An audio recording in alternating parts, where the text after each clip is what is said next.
Puji nama Tuhan, berjumpa kembali dalam program SOS.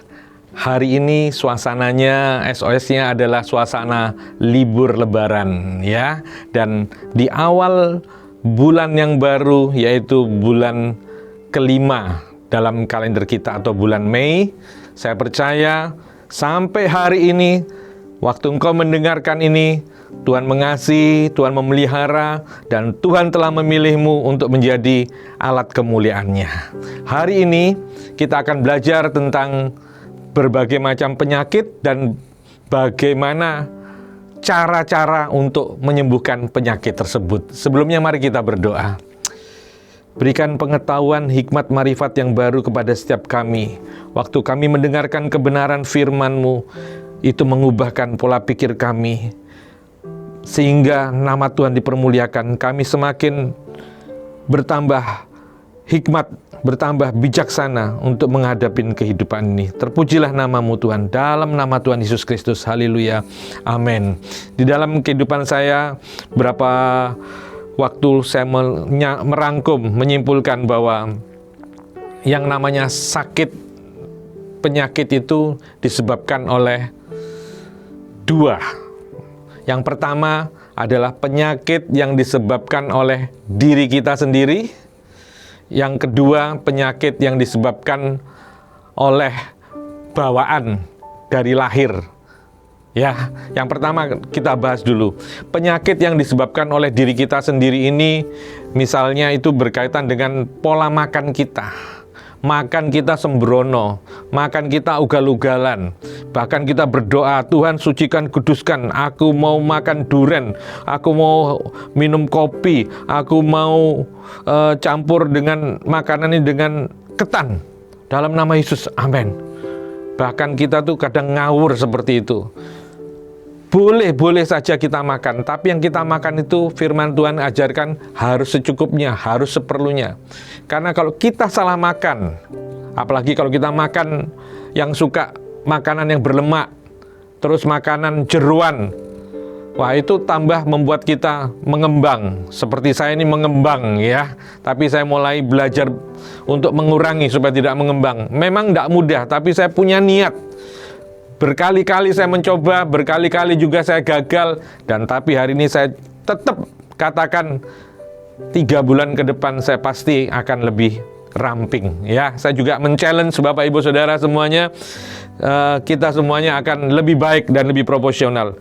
Nah, penyakit yang disebabkan oleh diri kita sendiri ini pun juga bisa disebabkan oleh karena kita kurang tidur, ya kurang istirahat.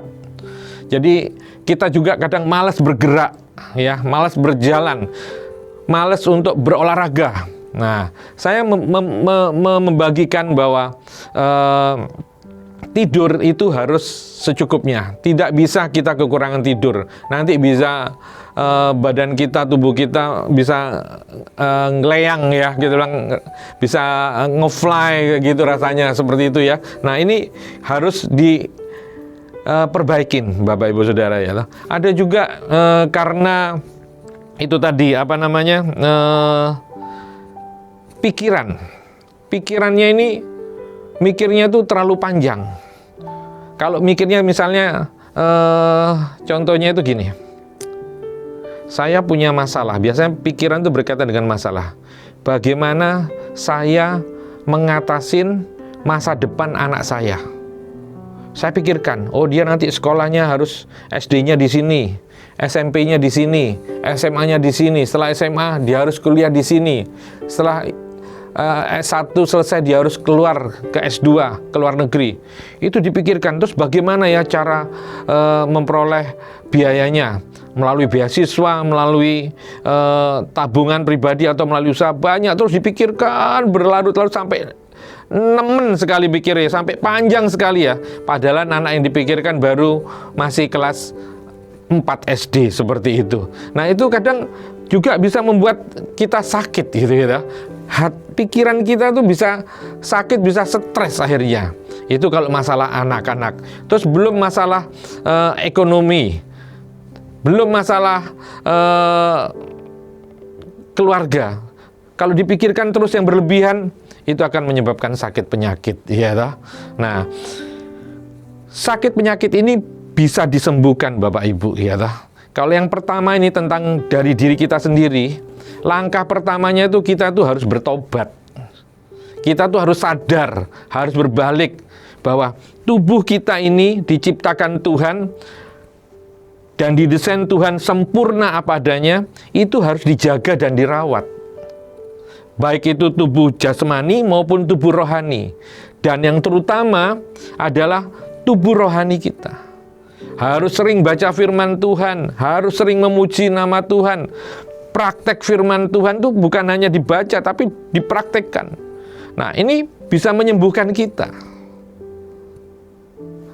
Terus, yang kedua, kalau memang kesembuhannya itu melalui kedokteran. Bisa pergi ke dokter juga sembuh. Tuhan pakai para dokter-dokter ya toh untuk menangani kesehatan kita ini semua. Nah, sekarang masalahnya itu kalau kita ini baru sadar ya toh. Yang tadi itu kita tidak sadar ya, makan yang banyak ya, makanan yang berlemak, olahraganya kurang, terus sehingga pokoknya pikirannya terlalu panjang, sudah tubuhnya mengembang, terus pikirannya aduh sakit. Datang semua itu sakitnya, apalagi kalau sudah namanya kena sakit diabetes ya toh. Itu diabetes itu mother of sick ya toh, ibu daripada segala penyakit. Itu akan mengembang jadi komplikasi yang lainnya. Tapi kabar baiknya seperti ini Bapak Ibu Saudara. Yang pertama tadi itu kita bertobat. Yang kedua, kita pakai caranya Tuhan. Kita percaya bahwa Tuhan punya 1000 cara untuk menyembuhkan sakit penyakit kita, dan itu perkara yang mudah, perkara yang gampang, seperti membalikkan telapak tangan. Yang penting bukan masalah kesembuhannya, kata Tuhan. Yang penting itu adalah pengenalan kita kepada Tuhan. Itu yang utama. Kalau kesembuhan itu gampang, kata Tuhan. Tapi kita akan belajar masalah kesembuhan yang sesuai dengan waktunya Tuhan ini. Yang pertama saya bagi gini cara metode kesembuhannya. Kesembuhan pertama yaitu Tuhan dapat menyembuhkan penyakit kita seketika, sembuh seketika. Yaitu yang sering kita bilang itu mujizat ya. Kita baca firman Tuhan di dalam Kisah Para Rasul 3 ayat 6 sampai ke 8. Tetapi Petrus berkata, emas dan perak tidak ada padaku, tetapi apa yang kupunyai kuberikan kepadamu. Demi nama Yesus Kristus orang Nazaret itu, berjalanlah. Wah, keren sekali. Kuasa perkataan daripada Petrus penuh dengan kuasa, dan itu firman Tuhan. Karena dia sudah mengalami, dia sudah dimuridkan oleh Kristus. Dan Tuhan sudah berjanji bahwa segala kuasa itu diberikan kepada orang yang percaya. Engkau tumpang tangan atas orang sakit itu akan sembuh. Engkau mengusir setan, engkau mengusir menginjak kalajengking, ular, semuanya itu ada kuasa dalam orang benar. Yang terjadi ya adalah lalu ia memegang tangan kanan orang itu dan membantu dia berdiri. Seketika itu juga kuatlah kaki dan mata kaki orang itu. Ia melonjak berdiri, lalu berjalan kian kemari dan mengikuti mereka ke dalam bait Allah, berjalan dan melompat-lompat serta memuji Allah. Ini yang namanya mujizat Bapak Ibu Saudara sekalian ya. Saya pernah mengalami yang namanya mujizat itu waktu saya bertugas memimpin pujian ya, sebagai worship leader. Tanpa sengaja itu tenggorokan saya sakit atau gimana, Tuhan gimana ini ya. Saya minta, saya percaya itu dalam nama Yesus Tuhan sembuhkan. Dan pas tugas itu ya enak plong kayak gitu ya. Itu namanya seketika ya. Bapak Ibu juga pasti pernah mengalami hal seperti itu. Yang kedua ya, kesembuhan dalam proses. Kesembuhan dalam proses ini membutuhkan pelatihan iman kita Bapak Ibu Saudara. Saya pernah mengalami juga masalah ini ya. Waktu saya alergi, saya ditumpang tangan oleh seorang hamba Tuhan, saya percaya disembuhkan. Tapi hari pertama tidak berhenti alerginya, yaitu setiap pagi saya mohon maaf pasti bersin-bersin dan keluar ingus. Terus hari kedua dalam nama Yesus saya juga bilang, saya percaya bilur-bilur Yesus menyembuhkan saya. Terus kena debu juga ya toh. Waduh, belum sembuh juga. Hari ketiga ya toh, masih sama yang terjadi. Setiap pagi saya selalu bersin-bersin dan mengeluarkan ingus Bapak Ibu Saudara. Tapi hari keempat saya tetap percaya waktu hari ketiga. Hari keempat kesembuhan itu terjadi, dan sampai hari ini saya tidak pernah mengalami seperti itu. Itu yang namanya mujizat. Tuhan melatih kita supaya iman kita ini dikuatkan dan mengalami sendiri tentang kuasa kesembuhan. Di dalam Alkitab dikatakan kesembuhan dalam proses ini terjadi juga cerita tentang seorang wanita yang mengalami pendarahan ya. Dikatakan di dalam Matius 9 ayat 21 sampai 22, karena katanya dalam hatinya, asal ku jamah saja jubahnya, aku akan sembuh. Nah, dia punya keyakinan sekali ya, perempuan ini, wes tak pegang jubah itu aku ini pasti waras. Nah, sama seperti yang saya alami tadi. Wes aku percaya, aku ditumpang tangan oleh hamba Tuhan itu, aku sembuh. Tapi waktu itu saya tidak mengalami sembuh seketika, mujizat ya. Tapi iman saya yang lagi dilatih, butuh waktu 3 hari. Dan beda dengan yang perempuan ini, dia sudah mendengar bahwa Yesus ini ajaib, tapi dia punya iman lebih gede sekali ya. Dan itu terjadi asal dia pegang dan seketika itu pun juga dia sembuh. Iman yang menggerakkan. Kalau saya butuh waktu 3 hari untuk melatih, untuk percaya Tuhan, yes aku percaya, aku disembuhkan, aku udah alergi lagi, meler-melerku mampet dalam nama Yesus. Dan puji nama Tuhan akhirnya terjadi. Yang ketiga, proses kesembuhan, yaitu kesembuhan kekal, Bapak Ibu Saudara. Kesembuhan kekal itu berarti itu adalah kedaulatan Tuhan. Waktu kita mengalami sakit penyakit, kita tidak kunjung sembuh dan akhirnya kita berpulang ke rumah Bapa di surga. Itu namanya kesembuhan kekal dan itu adalah kedaulatan Tuhan. Kita sudah melihat banyak dalam kehidupan kita, sakit penyakit ada yang bisa disembuhkan, ada yang tidak bisa disembuhkan waktu kita benar-benar sempurna dipanggil oleh Tuhan. Itu adalah kedaulatan Tuhan. Dan untuk yang nomor 3 itu kita bahas di dalam RC-RC. Bapak Ibu bisa datang dalam komunitas-komunitas, kita bahas masalah seperti itu. Jadi hari ini kita belajar tentang sakit penyakit, di mana sakit penyakit itu disebabkan oleh diri kita sendiri. Yang kedua bawaan dari lahir, dan itu yang pertama kalau dari diri kita sendiri, pertama kita harus bertobat, sadar. Dan yang kedua kita percaya kuasa kesembuhan, mujizat yang seketika disembuhkan. Yang kedua dalam proses, yang ketiga sembuh kekal ya. Puji nama Tuhan, SOS hari ini memberkati kita semua.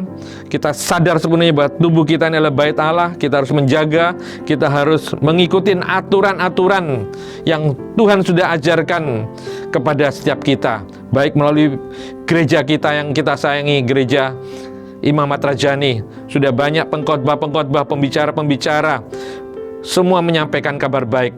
Mari kita lakukan itu untuk kemuliaan nama Tuhan. Dan saya percaya semua akan sehat semuanya dan berguna untuk kemuliaan nama Tuhan. Jangan berhenti melayani Tuhan. Tetap bekerja menceritakan kabar baik kepada semua orang-orang di sekeliling kita. Terima kasih. Mari kita berdoa. Tuhan, meteraikan setiap kebenaran firman-Mu siang hari ini. Kami boleh mengerti bahwa tubuh kami adalah bait-Mu dan kami akan menjaga. Kami tidak mau sakit lagi Tuhan, tapi kami mau sehat dan waktu itu kami akan menceritakan kebaikan Tuhan, bahwa Tuhan telah menyelamatkan hidup saya dan hidup kami semua, orang-orang yang mendengar, yang percaya kepada Yesus. Terima kasih Tuhan, dalam suasana lebaran, liburan lebaran ini Tuhan, berkati, lindungi, sertai kami semua. Kami menikmati berkat Tuhan. Berdoa juga buat pemerintah kota Surabaya di mana kami tinggal Tuhan. Oh, lewat kepemimpinan Bapak Eri Cahyadi Tuhan, berkati beliau Tuhan dengan berkat yang daripada Engkau, keluarganya dan jajarannya semua untuk mengatur kota Surabaya ini menjadi kota yang sejahtera, yang makmur Tuhan. Terpujilah nama-Mu. Diberkati juga Bapak Gembala kami beserta jemaat GBI Matrajani baik yang ada di Surabaya maupun Tulungagung. Tuhan memberkati, Tuhan melindungi, mencukupkan semua kebutuhannya, dan kami giat bekerja di ladang-Mu untuk kemuliaan nama-Mu. Terpujilah nama-Mu Tuhan Yesus. Haleluya. Amin. Puji nama Tuhan. Berjumpa kembali dalam SOS berikutnya. Tuhan Yesus memberkati.